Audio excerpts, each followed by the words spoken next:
In this video, I will show you how to install and how to use Wireshark on Windows operating system. Wireshark is a widely used, open-source network analyzer that can capture and display real-time details of network traffic. It is particularly useful for troubleshooting network issues, analyzing network protocols and ensuring network security.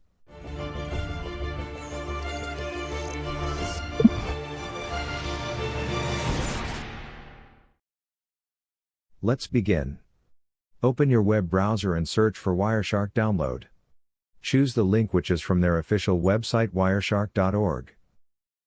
During the time of this recording, the stable release of Wireshark is 4.2.4.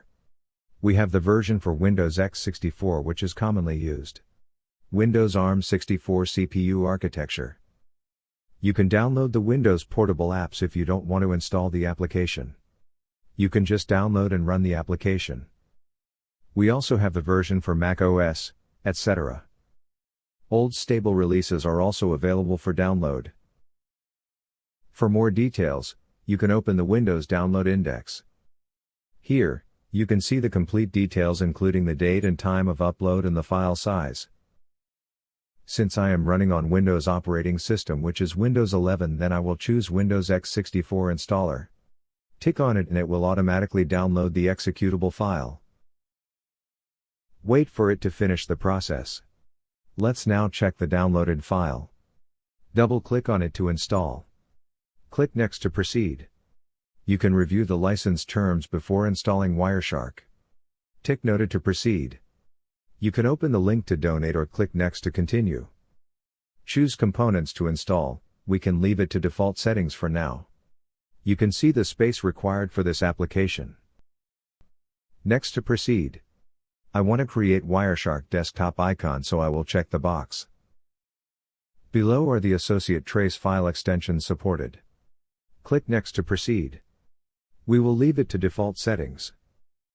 Click Next. Wireshark requires either npcap or winpcap to capture live network data. npcap is automatically selected by default, so it will automatically install npcap. Click Next to proceed. We are not going to install USB capture, so just click Install to proceed. Accept the terms of the agreement. Tick Agree. Leave it to default, then click Install to proceed. It will now proceed with the installation. Wait for it to finish the process. Installation complete. Click Next. npcap has been installed. Click Finish and it will continue to install Wireshark application. Notice the shortcut icon that has been automatically created on desktop.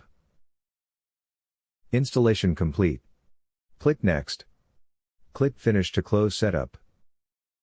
Let's now run the application. It will automatically detect all network interfaces. Under Capture section, we can view all the local interfaces. I am using Wi-Fi to connect to the network so you can see the traffic on the Wi-Fi interface. If you have multiple network interfaces, we have the option to filter out the interfaces. We can exclude all unnecessary interfaces. Now, choose the interface you want to scan and analyze. In my case, I'm using Wi-Fi, so I will choose this interface. When we double-click, Wireshark immediately starts capturing packets. This will continuously capture the packet until you press stop. If you're troubleshooting something like a website or IP address, you can open or run it while it's capturing. Once you think you have enough data, then you can tick the stop icon to stop capturing packets, then you can analyze the captured packets. Since we selected the Wi-Fi interface, then it will show it at the title bar. This is the interface we are currently scanning. To save the captured packets, we can click File, Save As. Locate where you want to save the file. In my case, I will choose the desktop. For this demo, let's give a name of Test Capture. Tick Save to proceed. Notice the name has been automatically changed to the file name after we saved the captured packets. Let's check the file on the desktop. You can see the Wireshark file icon. It has ones and zeros inside. Let's check the properties.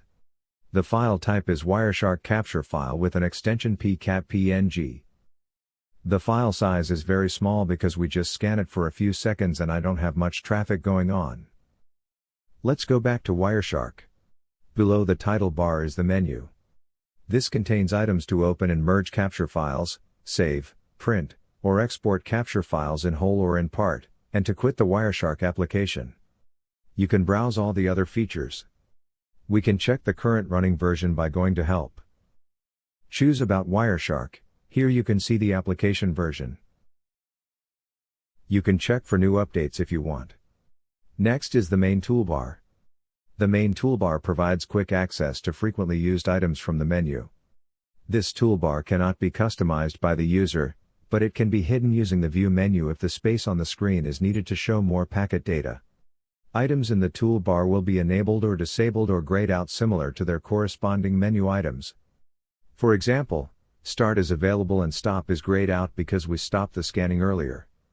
We can tick back the Start and Stop will be available, but the Start will be grayed out.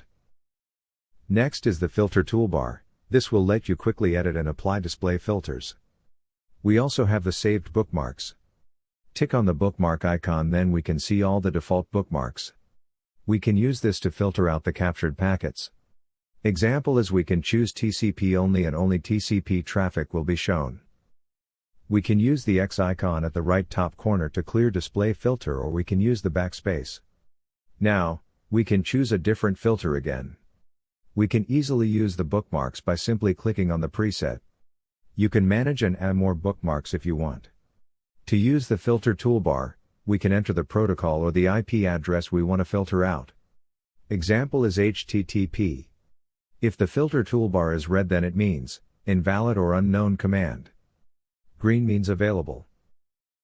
Hit enter, or you can tick on the HTTP to proceed.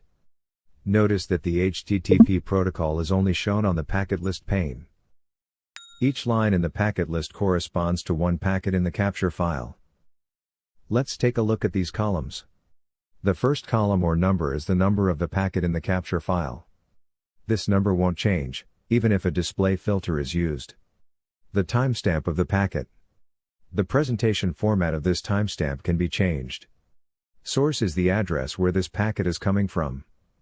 Destination is the address where this packet is going to. The protocol name. The length of each packet. Additional information about the packet content. If you select a line in this pane, more details will be displayed in the packet details and packet bytes panes. The packet details pane shows the current packet in a more detailed form. This pane shows the protocols and protocol fields of the packet selected in the packet list pane. The protocol summary lines and fields of the packet are shown in a tree which can be expanded and collapsed. Using this filter will eliminate unnecessary packets so you can focus only on what you want to filter out. We can also filter the captured packet by using IP address. You can simply enter IP and the presets will appear. We can just change the IP address by entering the IP address we want to filter out. All the traffic related to this IP address will be shown on this packet list pane. At the top right corner, we can see the down arrow. Tick on it and you can see the filter history. All your recent searches will be displayed here. Beside that is a plus sign. This is to add a display filter button. You can add a display filter button if you want. At the bottom of the window, we can see the packets capture, which is 154. 100% of the packets has been displayed. By default, we are using the default profile. If we right-click on the profile, we have the option to manage profiles, create new profile. Edit and delete are grayed out because we are still using the default and no other profiles created. Import file. Switch to different profile, which we still doesn't have yet. To create a new profile, choose New. Enter your desired profile name. Click OK to apply. Once we click OK, notice that the profile will change from default to the new profile name we created. We are now running on the new profile. If we right-click again, we can edit or delete this current profile. We can also switch to different profiles if we want. Well, that's all for today's demonstration, and I really hope you liked this video. If you are new to my channel, please don't forget to like, share, subscribe and click on the notification bell for more amazing tutorials. Thank you and see you in the next video.